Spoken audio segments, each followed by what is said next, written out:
CBS Young and the Restless spoilers Tuesday full episodes February 3 to 6.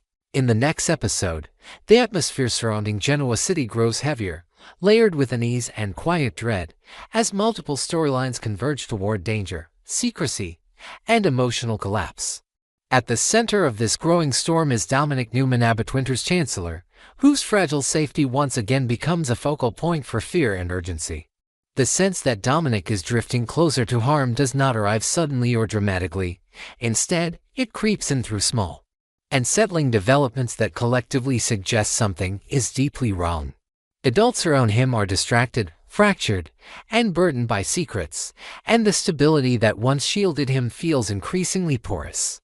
The threat to Dominic is not only physical but symbolic, representing the cost of unresolved trauma and hidden truths within the Newman family and beyond. One of the most troubling undercurrents driving this instability is Nick Newman's quiet unraveling. Nick, long regarded as a stabilizing force and emotional anchor within his family, is now hiding a secret that threatens to consume him from the inside out. He has chosen not to confide in Sharon Newman, a decision that carries significant emotional weight given their shared history and her deep sensitivity to patterns of self-destructs. Nick's pain is not metaphorical, it is physical, persistent, and debilitating, pushing him toward increasingly dangerous coping mechanisms. He has been relying heavily on painkillers, his consumption escalating as his ability to manage discomfort through healthier means diminishes. What makes this situation especially alarming is not just the presence of pain, but Nick's growing isolation in dealing with it, a pattern that mirrors some of the darkest chapters in his past. Viewers have already seen a pivotal and deeply unsettling moment when Nick discovered fentanyl pills hidden in his pocket. The discovery itself felt accidental, almost incidental, yet its implications are enormous. Fentanyl is not a casual painkiller, it is a substance associated with extreme risk, addiction, and fatal consequences. Nick's reaction to finding the pills was not one of immediate rejection or alarm, but of contemplation. The camera lingered on his hesitation, the weight of the decision pressing visibly on him. Whether he actually took the pills remains deliberately ambiguous, a narrative choice that mirrors Nick's own fractured state of awareness.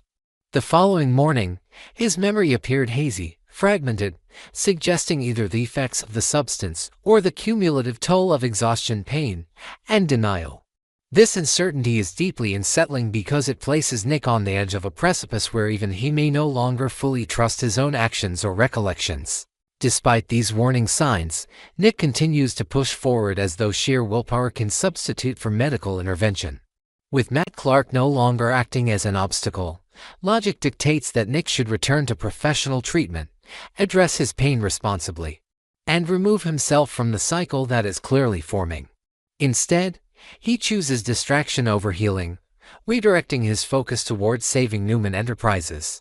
The company, long synonymous with power, legacy, and family identity, becomes Nick's refuge and excuse, a reason to postpone confronting his physical and emotional reality. In throwing himself into corporate crisis management, Nick convinces himself that there is no time for vulnerability, no room for weakness. This mindset, however, only accelerates his decline, as untreated pain continues to drive his reliance on medication. What begins as self-medication risks evolving into full-blown addiction, a storyline that feels tragically plausible given Nick's history and current pressures. As Nick spirals inward, the consequences ripple outward, affecting those closest to him even without their awareness. Sharon, kept in the dark, senses that something is wrong but lacks the information needed to intervene effectively. Her absence from Nick's inner circle at this critical moment underscores the danger of secrecy, particularly when combined with substances that impair judgment. Nick's condition does not exist in isolation, it intersects with the broader instability threatening Dominic. A compromised Nick, physically impaired and mentally distracted, cannot serve as the protector or advocate Dominic may soon need. This erosion of reliability among the adults in Dominic's life intensifies the sense that the child is surrounded by well-meaning people who are nonetheless losing their grip. Compounding this unease are unanswered questions surrounding Noah Newman and Sienna Bacall.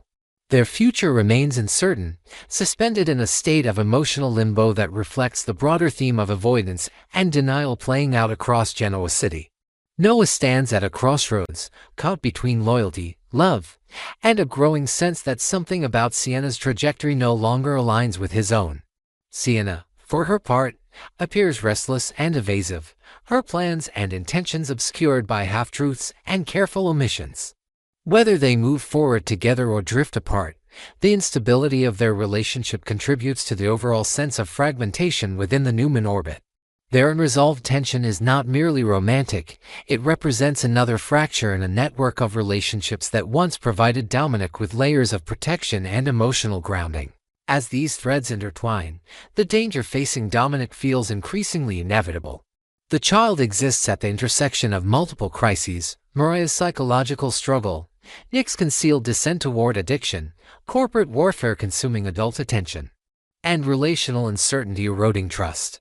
None of these elements alone guarantees catastrophe, but together they form a volatile environment in which a single misstep could have devastating consequences. The show subtly reinforces this by emphasizing moments of distraction, secrecy, and denial, suggesting that danger does not always arrive through overt malice, but through neglect born of overwhelm. Nick's storyline, in particular, carries ominous implications for what lies ahead. Addiction arcs in The Young and the Restless have historically been portrayed not as sudden collapses, but as gradual, painful descents marked by rationalization and isolation. Nick's refusal to seek help, his fixation on work as a coping mechanism, and his secrecy from Sharon all point toward a familiar yet no less harrowing path. As his pain intensifies and his reliance on medication grows, his capacity to make sound decisions diminishes, increasing the likelihood that he will miss warning signs or fail to act decisively when Dominic's safety is threatened. In this sense, Nick's internal battle becomes another external risk factor for the child. The brilliance of this unfolding narrative lies in its restraint. Rather than staging immediate disaster, the story builds tension through accumulation, allowing viewers to feel the weight of inevitability pressing down on every character. Dominic's looming danger is felt in the silences, in the pills hidden in pockets, in the conversations not had, and in the treatment appointments postponed. It is this slow burn that makes the situation so compelling and so unsettling. The audience is left watching as pieces move into place, aware that intervention is still possible, yet increasingly doubtful that it will come in time. As the episode draws nearer, anticipation centers not just on what will happen to Dominic, but on who will be capable of stepping up when the moment arrives. Will Nick confront his pain and seek help before his choices cost more than he can bear? Will Sharon discover the truth in time to pull him back from the brink? Will Noah and Sienna find clarity or drift further into uncertainty? And most urgently, will the adults surrounding Dominic recognize the danger closing in before it manifests in irreversible loss? These questions hang unresolved, driving momentum into the next chapter of the story, where secrecy, addiction, and fractured relationships threaten to collide with devastating consequences. The next chapter of The Young and the Restless looks like it's deliberately stacking two kinds of danger on top of each other: the quiet, intimate danger of emotional dishonesty that can rot a relationship from the inside, and the sudden, physical danger that can strike in a single distracted heartbeat.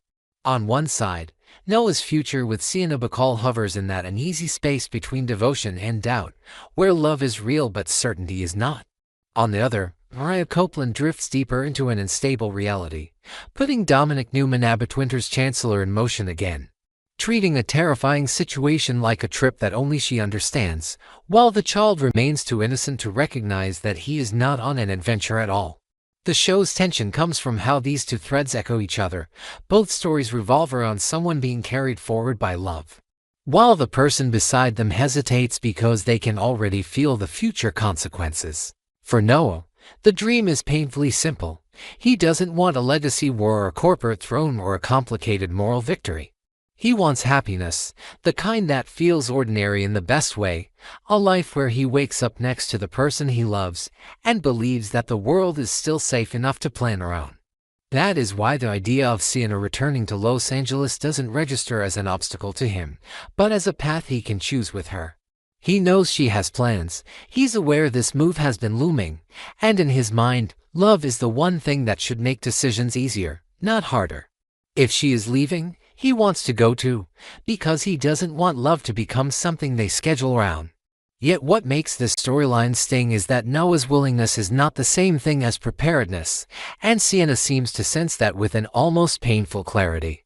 Her hesitation doesn't read like a lack of love, it reads like the kind of love that already carries guilt inside it, as if she's staring ahead and seeing the moment when Noah's optimism cracks.